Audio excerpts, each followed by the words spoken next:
YouTube থেকে পয়সা উপার্জনের ট্রেনিং দেওয়ার নাম করে বহু মানুষের কাছ থেকে টাকা নিয়ে প্রতারণার অভিযোগে দুইজন যুবককে গ্রেপ্তার করল কোচবিহার পুলিশ। তাদের কাছ থেকে উদ্ধার হয়েছে 5টি ল্যাপটপ, বেশ কিছু সিম কার্ড, মোবাইল সহ অন্যান্য সামগ্রী। রীতিমতো ওয়েবসাইট এবং ইউটিউবের মাধ্যমে ট্রেনিং দেওয়ার নামে প্রচার করে প্রতারণা চালাচ্ছিল একটি গ্রুপ। আজ কোচবিহারের পুলিশ সুপারের দপ্তরের কোচবিহারের পুলিশ সুপার দ্যুতিমান ভট্টাচার্য সাংবাদিক সম্মেলন করে জানান, 3 মাস ধরে একটি গ্রুপ ইউটিউব থেকে পয়সা উপার্জনের ট্রেনিং দেওয়ার নাম করে প্রতারণা করছে। একটি অভিযোগের ভিত্তিতে পুলিশ অভিযান চালিয়ে 2 জনকে গ্রেপ্তার করেছে। তাদের কাছ থেকে 5টি ল্যাপটপ, বেশ কিছু সিম কার্ড, মোবাইল, ব্যাংকের পাসবুক উদ্ধার হয়েছে। আজ তাদের আদালতে পেশ করা হলে আদালত থেকে 5 দিনের পুলিশ হেফাজতে নির্দেশ দিয়েছে। দেশের বিভিন্ন জায়গায় তারা প্রতারণা করেছে। এই গ্রুপের সঙ্গে আরও বেশ কয়েকজন জড়িত রয়েছে। পুলিশ দ্রুত তাদের গ্রেপ্তার করবে। গতরাতে আমরা দিনহাটা থানার গোসানিমারি অঞ্চলে একটি বাড়িতে রেড করি এবং সেখানে দেখা যায় যে একটি সাইবার ক্রাইমের একটা ব্যবস্থা চলছে। তো সেখানে গিয়ে আমরা 2 জনকে গ্রেপ্তার করি এবং তাদের কাছ থেকে এই বিপুল পরিমাণ এই ল্যাপটপ বা অন্যান্য জিনিসপত্র উদ্ধার করা হয়।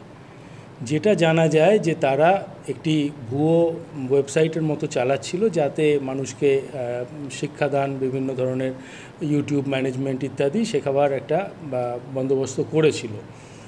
কিন্তু আদতে সেগুলো কিছুই না করে তারা তাদের থেকে টাকা নিচ্ছিল এবং বিভিন্ন মানুষকে তারা এই ফ্রড করেছে।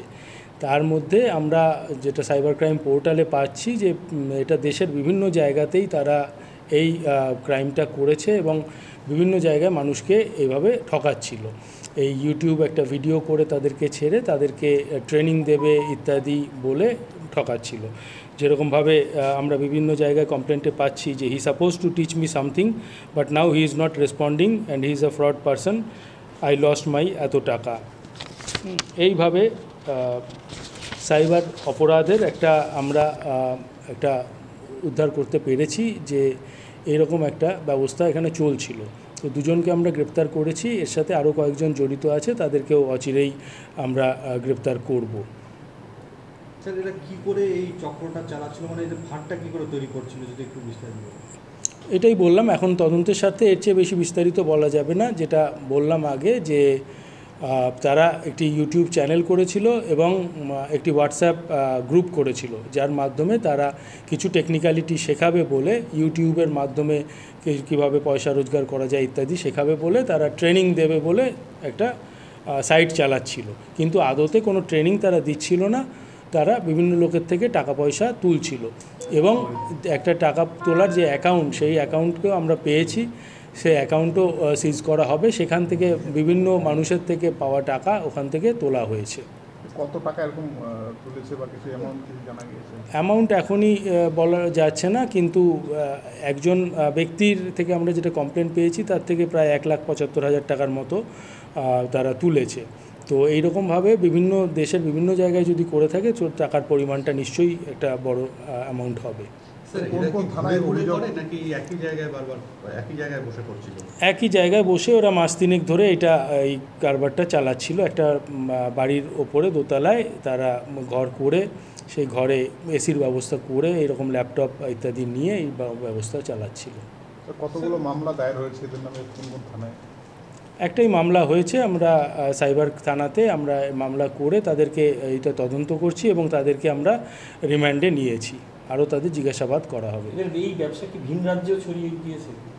যেটা বললাম যে সারা দেশেই বিভিন্ন মানুষকেই এটা তছরূপ করেছে এবং সেই টাকার অ্যামাউন্টটাও নিশ্চয়ই একটা বড়সড় অ্যামাউন্ট হবে বলে আমরা ধারণা করছি। টার্গেট কি করে করতো নিজের বেশিকে, যার কাছ থেকে টাকা নেবে বা যাকে প্রশিক্ষণে প্রলোভন দেখাবে?